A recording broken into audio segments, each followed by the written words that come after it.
नमस्कार दोस्तों। आपने ये कहावत तो सुनी ही होगी, 100 सुनार की एक लोहार की।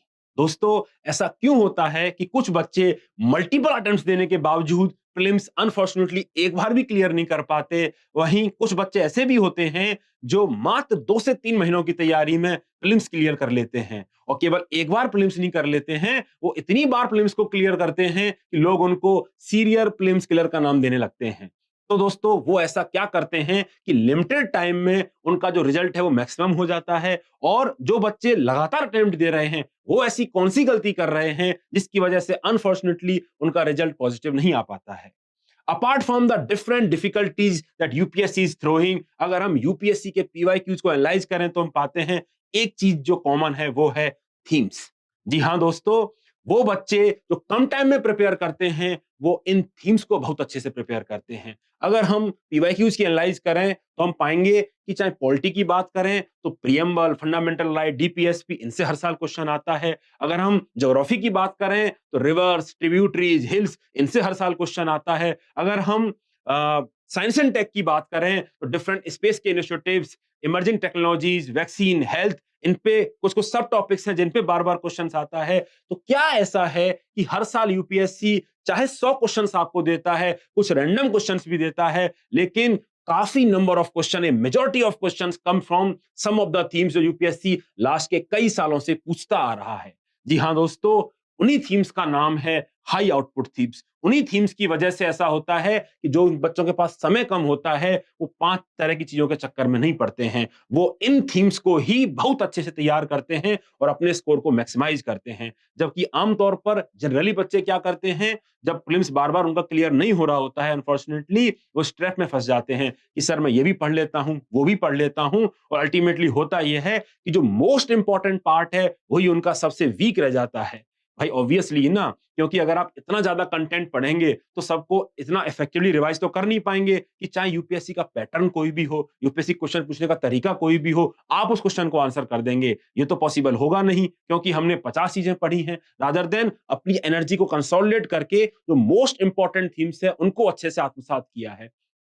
तो आइए दोस्तों, आज के इस वीडियो में हम समझेंगे कि साइंस एंड टेक्नोलॉजी की वो थीम्स कौन सी हैं जो आपको पढ़ लेनी चाहिए अगर आप अगले साल के यूपीएससी के प्रीलिम्स की तैयारी कर रहे हैं। इसके पहले हम साइंस एंड टेक्नोलॉजी की थीम्स के बारे में चर्चा करें। दोस्तों, आईएएस हब ने सारे सब्जेक्ट्स के थीम्स को चेकलिस्ट के फॉर्म में आपके लिए फ्री में अवेलेबल करवाया है। आपको बस the IAS hub website and the high output themes का कॉम्बिनेशन को टाइप करना है गूगल में, और गूगल बाबा आपको लेके आ जाएंगे इस पेज पर जहां आप सब्जेक्ट वाइज चेकलिस्ट को डाउनलोड कर सकते हैं, जिसमें आप पाएंगे कि कौन कौन सी थीम्स हैं जो हमको कवर कर लेनी चाहिए। Basically you will be provided A checklist. Checklist कुछ ऐसी होगी जिसमें आप टिक कर सकते हैं कि भैया मैंने ये वाला पार्ट पढ़ा कि नहीं पढ़ा, मैंने ये वाला पार्ट पढ़ा कि नहीं पढ़ा, ताकि आप अपनी प्रिपरेशन को स्ट्रीमलाइन कर पाएं आने वाले यूपीएससी प्रीलिम्स की एक्सपेक्टेशंस के हिसाब से।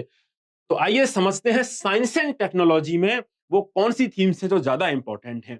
देखिए दोस्तों, मैं जो अभी तक जो मैंने बात कही है उसको मैं साइंस एंड टेक्नोलॉजी के इस पीडीएफ से आपको कुछ बताना चाहूंगा। ठीक है, एक तो ये जो पूरा बुकलेट है ये 3 पार्ट में डिवाइडेड है। कौन से पार्ट में? एक तो वो वाला पार्ट है कि जो यूपीएससी ने अभी तक जो पूछा है, that is most repeated themes. Basically PYQs को एनालाइज करके different different category, general science के फिजिक्स वाले कंपोनेंट में, केमिस्ट्री वाले कंपोनेंट में, बायोलॉजी वाले कंपोनेंट में यूपीएससी ने कौन कौन से टॉपिक्स पर एम्फेसाइज किया है, वो सारी चेकलिस्ट आपके लिए दी हुई है। Similarly based on the analysis, based on the current affairs events, आगे कौन से इंपॉर्टेंट टॉपिक्स आ सकते हैं, इसकी एक्सपेक्टेड थीम्स की चेकलिस्ट भी आपको दोस्तों दी हुई है। Apart from that, you can also get the theme wise compilation of the PYQs also।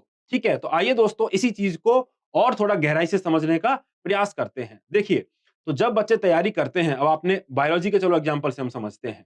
ठीक है, कि जनरल साइंस में जो बायोलॉजी वाला कंपोनेंट है वो कहने को तो बहुत बड़ा वास्ट है, लोग तो डॉक्टर बन जाते हैं। मैंने कई बच्चों को प्रिपरेशन करते हुए देखा है जो फाउंडेशन कोर्स में पढ़ते हैं, वो जनरल साइंस में बायोलॉजी के नाम पर तमाम तरह की चीजें पढ़ते हैं, एक्सेप्ट जो चीजें इंपॉर्टेंट हैं उनको बस वो हवाबाजी की तरह पढ़ लेते हैं। उनको ज्ञान आत्मसात नहीं करते हैं कि ताकि वो उसका उपयोग कर पाएं एग्जाम में। तो ये गलती हमको नहीं करनी है। मैं इसी चीज को प्रूव करूंगा आपके सामने। देखिए, बायोलॉजी की मैं कह रहा हूं कि ये वाले जो थीम्स हैं ये ज्यादा इंपॉर्टेंट हैं आप बायोलॉजी अगर नहीं पढ़ रहे हैं तो आप मत पढ़िए पूरा बायोलॉजी, आप केवल यही थीम पढ़ के चले जाइए। ठीक है, कौन कौन सी थीम्स है?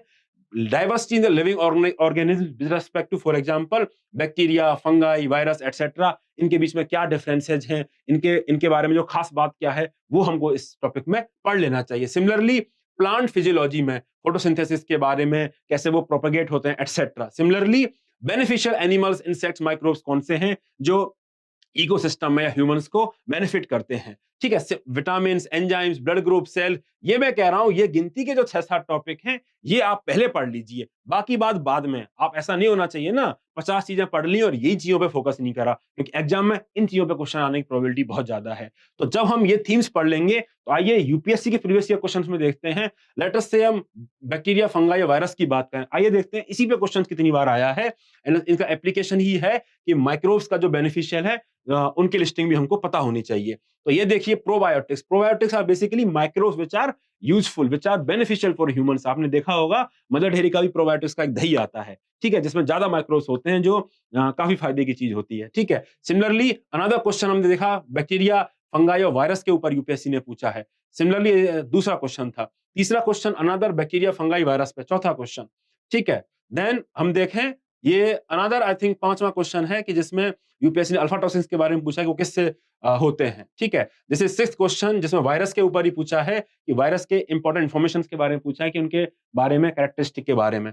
Then this is the seventh question we can see that is about bio fertiliser, basically जो माइक्रो ऑर्गेनिज्म ह्यूमन के लिए भी, इकोसिस्टम के लिए बेनिफिशियल हैं, उनके बारे में बात हो रही है। तो दोस्तों bacteria, fungi, virus and humans के लिए जो माइक्रोब्स इंपॉर्टेंट हैं, इसी पे 12 में से 7 क्वेश्चंस आ गए हैं। अब आप बताइए, आप तमाम चीजें पढ़ के जाओ और ये टॉपिक अच्छे से प्रिपेयर ना हो तो 7 out of 12 times you will fail, आपकी फेल होने की प्रोबेबिलिटी बहुत ज्यादा बढ़ जाती है। इसीलिए मैं कहता हूं कि आप सारे सब्जेक्ट्स को थीम वाइज प्रिपेयर करिए, पहले इनको प्रिपेयर करिए, बाकी बात बाद में। सिमिलरली स्पेस में आप देखिएगा तो ये सारे कॉन्सेप्ट जो हैं इन्हीं पे यूपीएससी बार-बार क्वेश्चन पूछता है, और ये आप पीवाईक्यूज को जब आप देखेंगे तो आप पाएंगे कि इन पीवाईक्यूज में भी यही बात रिफ्लेक्ट होती है, जैसा कि मैंने आपको बायोलॉजी का अलग करके दिखाया। सिमिलरली लोग साइंस एंड टेक्नोलॉजी में पता नहीं लोग क्या-क्या पढ़ लेते हैं, लेकिन अगर आप पाएं साइंस एंड टेक्नोलॉजी में तो उसमें भी कुछ थीम्स हैं, उसमें भी कुछ टेक्नोलॉजीज हैं जिसमें यूपीएससी हर साल पूछता है। फॉर एग्जाम्पल आइए साइंस एंड टेक्नोलॉजी वाले पेज पे चलते हैं जल्दी से।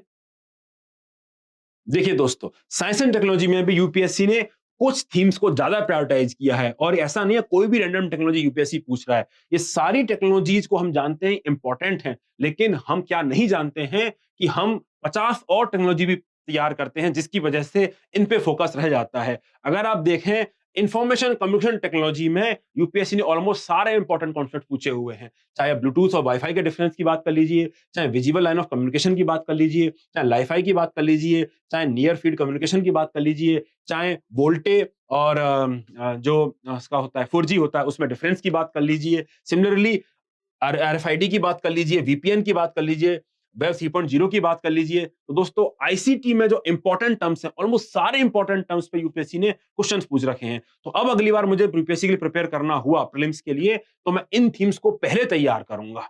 ठीक है दोस्तों, तो मेरा पॉइंट आपको यही है कि जब साइंस का प्रिपरेशन कर रहे हैं तो इस बुकलेट को आप देख लीजिएगा। इस बुकलेट में टॉपिक लिस्टिंग हो रखी है, सारे ही इंपॉर्टेंट टॉपिक्स जो यूपीएससी ने अब तक रिपीट किए हैं बार बार, और आप अपनी प्रिपरेशन को ट्रैक इस पे कर लीजिए। केवल ट्रैक करना इंपॉर्टेंट नहीं है, आप एक्सपेक्टेड फर्दर एक्सपेक्टेड थीम्स जो हैं उनसे भी देख सकते हैं कि आगे और कवरेज के लिए अगर आपको और इंपॉर्टेंस बढ़ानी है तो आप इन टॉपिक्स पर रहिए। फॉर एग्जांपल अगर मैं इमर्जिंग टेक्नोलॉजी की बात करूं तो इमर्जिंग टेक्नोलॉजी वाले वीडियोस में सॉरी लिस्ट में हम देखते हैं कि these are the new themes that are emerging. अगर हम ओएलईडी की बात करें तो ओएलईडी पे यूपीएससी ने क्वेश्चन एक दो बार पूछे हैं, तो अब ओएलईडी के ऊपर क्या, तो शायद हम माइक्रो एलईडीज की यूपीएससी बात कर सकता है। सिमिलरली 5G की बात कर रहे हैं तो 5G 6G की बात कर सकता है, एक्सटेंडेड रियलिटी की बात कर सकता है, 3D प्रिंटिंग की बात हो चुकी है तो 4D प्रिंटिंग की यूपीएससी अब बात कर सकता है, हाइपरलूप सिस्टम जो इतना न्यूज में है, different green technologies, different precision agriculture technology जो बेसिकली सस्टेनेबल डेवलपमेंट के लिए बहुत इंपॉर्टेंट है, स्मार्ट सिटीज में कौन कौन से टेक्नोलॉजीज का एप्लीकेशन हो रहा है। तो the point I am making is कि ये जो एक्सपेक्टेड थीम्स हैं, जब भी आप अपने पढ़ने के दायरे को बढ़ाएं तो इन एक्सपेक्टेड थीम्स के दायरे के अनुसार बढ़ाएं। सबसे पहले क्या करना है, मुश्किल थीम्स पढ़नी है और उसके बाद क्या करना है, इन फर्दर एक्सपेक्टेड थीम्स के लाइन पर आप अपनी प्रिपरेशन को अलाइन कर सकते हैं। देखो दोस्तों, अपनी प्रिपरेशन को चैनलाइज करने के क्या फायदे होंगे? सबसे पहले फायदा ये होगा कि जब आप अपनी प्रिपरेशन कंसोलिडेट करते हैं इन टर्म्स ऑफ कि भैया मैं 100 टॉपिक नहीं पढ़ूंगा, मैं 50 ही टॉपिक पढ़ूंगा, यानी 50 टॉपिक बहुत अच्छे से पढ़ूंगा, तो सबसे बड़ा फायदा आपका इसको ये होगा कि आप 50 टॉपिक से जब क्वेश्चन आएंगे तो आप उसको सही अटेम्प्ट कर पाएंगे। अब चाहे वो यूपीएससी अपना पैटर्न चेंज कर ले, चाहे वो क्वेश्चन असर्शन रीजन में पूछ ले, चाहे वो question only 1 pair correct, only 2 pair correct में पूछ ले, आपको कोई फर्क नहीं पड़ने वाला, क्योंकि आपको कॉन्सेप्ट्स पता है, आपको एप्लीकेशन पता है और आपको वो बहुत अच्छे से याद है।